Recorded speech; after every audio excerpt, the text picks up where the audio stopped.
ప్రభువును ప్రియ రక్షకుడైన యేసుక్రీస్తు పరిశుద్ధ నామానికి మహిమ కలుగునుగాక. ఈ అనుదిన వర్తమానాలు చూస్తున్న మీ అందరికీ ప్రభు పేరట వందనాలు తెలియజేసుకుంటూ ఉన్నాను. కృప కలిగిన దేవుడు మీ అందరికీ సహాయము చేయునుగాక. దేవుని పరిశుద్ధ గ్రంథంలో నుండి కొన్ని మాటలు ధ్యానం చేద్దాం. తెస్సలోనికీయులకు రాసినటువంటి మొదటి పత్రిక 5వ అధ్యాయం 16వ వాక్యాన్ని చదువుకుందాం. ప్రతి విషయమందును కృతజ్ఞతాస్తుతులు చెల్లించుడి, ఇలాగూ చేయుట యేసుక్రీస్తునందు మీ విషయములో దేవుని చిత్తము. దేవునికి స్తోత్రం కలుగునుగాక. దేవుని బిడ్లారా, ప్రతి విషయంలోని కూడా దేవుని పిల్లలమై ఉన్న మనము దేవునికి కృతజ్ఞతాస్తుతులు చెల్లించడం దేవుని చిత్తమని పరిశుద్ధ గ్రంథం మనకు తెలియజేస్తూ ఉంది. ఈ ఉదయకాల సమయంలో ఈ కార్యక్రమాన్ని చూస్తున్న దేవుని బిడ్డలారా, అనుదినము అన్ని వేళలా అన్ని సమయములో కూడా దేవుని పిల్లలమై ఉన్న మనము దినదినము ఆయన మన జీవితంలో చేయుచున్న ఆశ్చర్య కార్యాలన్నిటిని బట్టి, మేలులను బట్టి, ఘనమైన కార్యాలన్నిటిని బట్టి మనం ఆయనకి కృతజ్ఞతలు చెల్లించవలసినటువంటి వారమై ఉండాలని దేవుని వాక్యం హెచ్చరిస్తూ ఉంది. అందుకని ప్రతి విషయమందును కృతజ్ఞతాస్తుతులు చెల్లించుడి. ఆహారం ప్రభు మనకు అనుగ్రహిస్తూ ఉన్నారు, మంచి వస్త్రాలు ప్రభు మనకిస్తూ ఉన్నారు, వసతులన్నీ సమకూరుస్తూ ఉన్నారు, వండడానికి చక్కటి గృహాలు ఇస్తూ ఉన్నారు, పని చేయడానికి ఆరోగ్యాన్ని, బలాన్ని దేవుడు మనకి ఇస్తూ ఉన్నారు. మన యొక్క రాకపోకల యందు మన ప్రయాణాల్లో కూడా ఆయన మనకు కాపుదల ఉండి కాపాడుతూ ఉన్నాడు.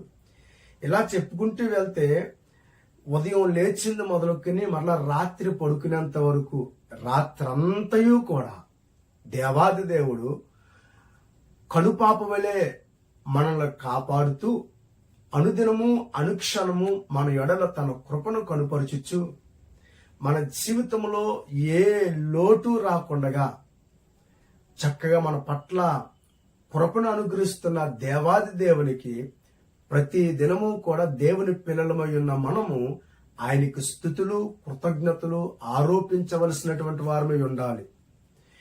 ఎందుకంటే ఈరోజు మనం జీవిస్తున్నామంటే, ఈరోజు పట్టడి మెతుకులు మనం తినగలుగుతూ ఉన్నామంటే ఆహారం తినడానికి ఆరోగ్యం ఇచ్చిన దేవుడు, ఆహారాన్ని సంపాదించుకోవడానికి శక్తినిచ్చిన దేవుడు మన జీవితంలో మనకి ఏ లోటు లేకుండా చూస్తూ ఉన్నాడు గనుక అలాంటి గొప్ప దేవుణ్ణి మనము ఎప్పటికప్పుడు కృతజ్ఞతలు చెల్లించి మనము ఆహారాన్ని తినాలని కూడా ఈ ఉదయకాల సమయంలో జ్ఞాపకం చేస్తూ ఉన్నాం.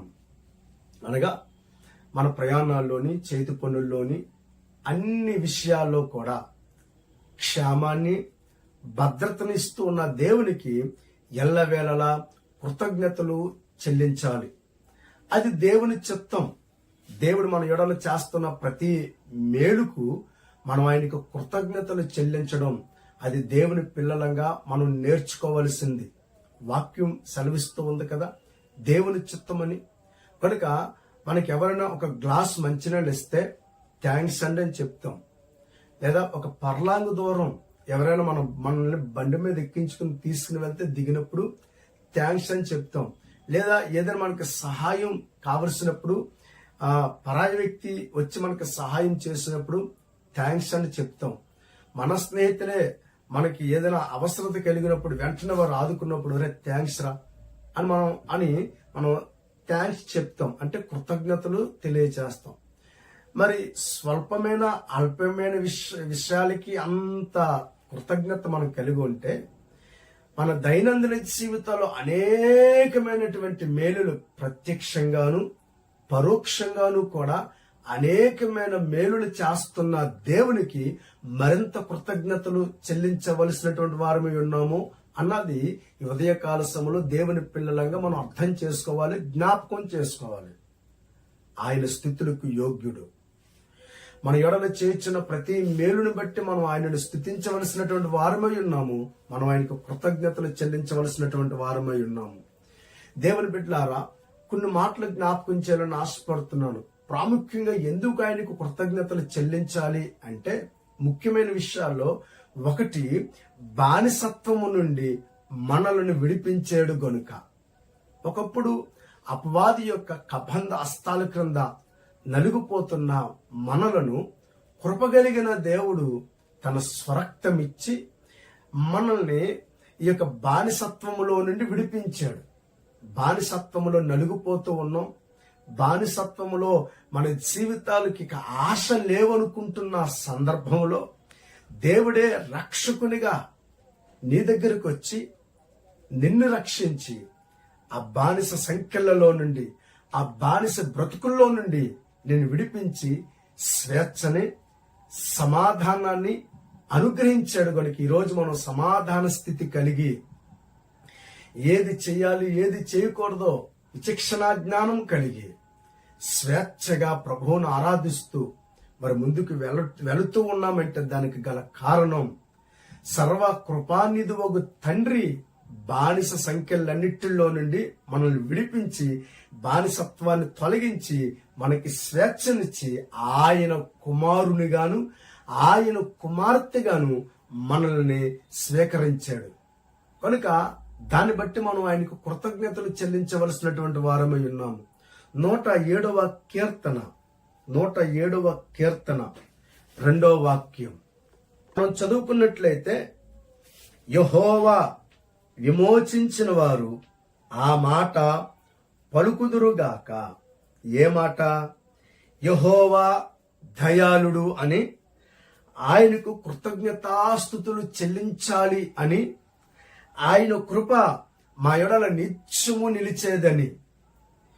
ఆయన కృప మన ఎడల నిత్యము నిలుస్తూ ఉంది. మనం ఆయనకి ఎప్పుడు కృతజ్ఞతలు చెల్లించాలి. ఆయన దయాళుడై ఉన్న దేవుడై ఉన్నాడు గనుక. దేవుని బిడ్డలారా, విశ్వాసం కలిగిన ప్రతి ఒక్క ఆత్మీయుడు ఏమంటాడంటే, కృప కలిగిన దేవుడు బానిసత్వములో నుండి మమ్మల్ని విమోచించాడు. అలాగే దేవునికి ప్రార్థన చేసి, నాయనా ఒకప్పుడు చీకట్లో, బాధల్లో, కన్నీటిల్లో, ఇబ్బందుల్లో అపవాది చేతుల క్రింద నలిగిపోతున్న మమ్మల్ని ఆశ్చర్యకరమైన నీ వెలుగులోనికి నడిపించావని ఆయనకు కృతజ్ఞతలు చెల్లిస్తారు. అందుకనే రాశారు, యెహోవా విమోచించిన వారు ఆ మాట పలుకుదురుగాక. విరోధుల చేతిలో నుండి ఆయన విమోచించిన వారు, దేవుని ప్రియులారా, ప్రభువుని ఘనపరుస్తారు. మా ఎడల మీరు చూపించిన కృపను బట్టి, మా ఎడల మీరు కనుపరిచిన ఈ ఆశీర్వాదాన్ని బట్టి నీకు కృతజ్ఞతలు నాయనా అని ఆయనను ఎల్లప్పుడూ కూడా కొనియాడుచు ఆయనకు కృతజ్ఞతలు స్తుతులు చెల్లిస్తారు. దేవుని ప్రియులారా, దేవుని వాక్యములో ఎఫెసీకి రాసినటువంటి పత్రిక 2వ అధ్యాయం 8వ వచనం ఒకసారి మనం చదువుకున్నట్లయితే చక్కటి మాటలు అక్కడ పరిశుద్ధాత్మ దేవుడు రాయించి పెట్టారు. చూడండి, చదువుతున్నాను. మీరు విశ్వాసం ద్వారా కృపచేతనే రక్షింపబడి ఉన్నారు. ఇది మీ వలన కలిగినది కాదు, దేవుని వరమే.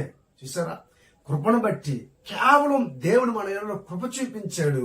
మనం పాపులమై ఉండగానే క్రీస్తు మన కోసం తన రక్తాన్ని చిందించి ఆ రక్తం ద్వారా మన పాపాలన్నీ పరిహరించి మనల్ని శుద్ధి చేసి విమోచించాడు. ఎంత అద్భుతం! అందుకనే మీరు విశ్వాసము ద్వారా కృపచేతనే ఆయన మన ఎడల తన కృపను కనుపరిచాడు కనుక రక్షింపబడి ఉన్నాము. రక్షణ మన నీతి దానాల ద్వారా రాలేదు, మన స్వనీతి ద్వారా రాలేదు. కేవలము దేవుని కృపను బట్టి, దేవుని సహాయము ద్వారా మనకి రక్షణ కలిగింది. మనం విమోచించబడ్డాం. ఇది మన ఎడల దేవుని వరం, దివ్యమైన దేవుని వరం. కనుక ఇలాంటి అద్భుతమైనటువంటి రక్షణ ప్రభు మనకి ఇచ్చాడు. మనం విమోచించినందుకు దేవుని పిల్లలమై ఉన్న మనం ఎప్పుడూ కూడా దేవునికి కృతజ్ఞతలు కలిగి జీవించవలసినటువంటి వారమై ఉన్నాము. దేవునికి స్తోత్రం కలుగునిగాక. రెండవది, కష్టకాలములో ఉన్నప్పుడు ఆయన మనల్ని ఆదుకుంటూ ఉన్నాడు గనుక, దేవుని వాక్యం మనం చూసుకున్నట్లయితే అదే 107వ కీర్తన 19వ వాక్యం నేను చదువుతున్నాను. కష్టకాలమందు వారు యెహోవాకు మొర్రపెట్టిరి, ఆయన వారి ఆపదల్లో నుండి వారిని విడిపించెను. ఆయన తన వాక్కును పంపి వారిని బాగు చేసెను. ఆయన వారు పడిన గుంటలో నుండి వారిని విడిపించెను. ఆయన కృపను బట్టి నరులకు ఆయన చేయు ఆశ్చర్య కార్యములను బట్టి వారు యెహోవాకు కృతజ్ఞతాస్తుతులు చెల్లించుదురుగాక. అవును దేవుని బిడ్డలారా, మన జీవితంలో కష్టకాలంలో ఉన్నప్పుడు, ఏమంటే మరణ ఛాయలో ఉన్నప్పుడు, పడిపోయి లేవలేని పరిస్థితిలో ఉన్నప్పుడు, దేవునికి ప్రార్థన చేసినప్పుడు, కష్టకాలంలో ఆయన మనల్ని ఆదుకుని అన్ని విషయాల్లో మనకి ధైర్యాన్ని ఇచ్చి బలమిచ్చి మన ప్రార్థన అంగీకరించి పడిన స్థితిలో నుండి లేపిన దేవాది దేవుడు మన జీవితంలో అన్ని శూరకార్యాలు జరిగించారు గనుక ఆయన మన జీవితంలో కష్టకాలములన్నిటిలో ఆదుకున్నందుకు మనం ఆయనకు కృతజ్ఞతలు చెల్లించవలసినటువంటి వారమై ఉన్నాము. దేవునికి స్తోత్రం కలుగునుగాక. ఎందుకంటే ఆయన ఆపత్కాలములలో నమ్ముకొనదగిన సహాయకుడు గనుక ఆపద సంభవిస్తున్నప్పుడు మొర్రపెట్టినప్పుడు వెంటనే నేనున్నాను భయపడకని దేవుడు వెనుతట్టి మన చేయపట్టి లేవనెత్తి నడిపిస్తూ ఉన్నాడు. కష్టాలన్నిటిలో నుండి కూడా మనల్ని విడిపించి ఆయన మనల్ని ఆదుకుంటున్నాడు కనుక ఆదుకుంటున్న దేవునికి ఎల్లవేళలా మనం ఏం చేయాలంటే కృతజ్ఞతలు చెల్లించాలి. దేవునికి స్తోత్రం కలుగునుగాక. ఇక మూడోది, మేలుతో మన హృదయాన్ని తృప్తిపరుస్తూ ఉన్నాడు ఆయన. మన జీవితాల్లో అనేకమైనటువంటి మేలులు మన ఎడల ఆయన చేసి ఘనమైన కార్యాలు, మేలైన కార్యాలు మన జీవితంలో మనం అనుభవించున్నట్లుగా మన హృదయాన్ని మేలు చేత తృప్తిపరుస్తున్నందుకు మనం దేవుణ్ణి స్తుతించవలసినటువంటి వారమే ఉన్నాము. దేవునికి స్తోత్రం. 103వ కీర్తన 5వ వాక్యంలో ఈ మాటలు రాయబడ్డే ఒక్కసారి చదువుతూ ఉన్నాను. పక్షిరాజు యవ్వనము వలె నీ యవ్వనము క్రొత్తదగుచున్నట్లు మేలుతో నీ హృదయమును తృప్తిపరచుచున్నాడు. చూసారా, ఆయన మన హృదయాన్ని తృప్తిపరిచే దేవుడై ఉన్నాడు గనుక మన హృదయాన్ని తృప్తిపరుస్తున్న దేవునికి కృతజ్ఞతలు చెల్లించాలి. మన జీవితంలో దేవుడు చేయించిన ప్రతి మేలును కూడా మనం మర్చిపోకుండా ఆయనకు కృతజ్ఞతలు చెల్లించడం ద్వారా దేవునికి మహిమ, మన జీవితంలో మరిన్ని ఘనమైన కార్యాలు ప్రభు చేస్తారు. కనుక ఎల్లవేళలా అనుక్షణము అన్ని వేళలా మనం ప్రభువుని స్తుతిద్దాం, ఆయనను ఘనపరుద్దాం. ఆయన ఇస్తున్న ఆరోగ్యాన్ని బట్టి, వస్త్రాలు బట్టి, ఆహారాన్ని బట్టి, చేతి పనులను బట్టి, మన ప్రయాణాల్లో క్షేమాన్ని అనుగ్రహిస్తున్న దాన్ని బట్టి ఉదయం లేచిన మొదలుకుని రాత్రి మొదలుకుని ఉదయకాల సమయం వరకు కూడా అనుదినము కనురెప్ప కంటి పాప వల్ల ఆయన మనం కాపాడుతూ ఉన్నాడు గనుక ఆ కాపాడుతున్న దేవునికి ఎల్లవేళలా మనం కృతజ్ఞతలు చెల్లించి ప్రభు కోసం, ప్రభు కృపలో మనం ముందుకు సాగిపోదాం. దేవాది దేవుడు మనకు సహాయం చేసి మేలుల చేత నింపి బలపరచును గాక. ప్రార్థన. ప్రేమ కలిగిన దేవా, ఈ ఉదయకాల సమయంలో మేము అయ్యా ఎల్లప్పుడూ నీకు కృతజ్ఞతలు చెల్లించే వారంగా మమ్మల్ని ఉంచండి.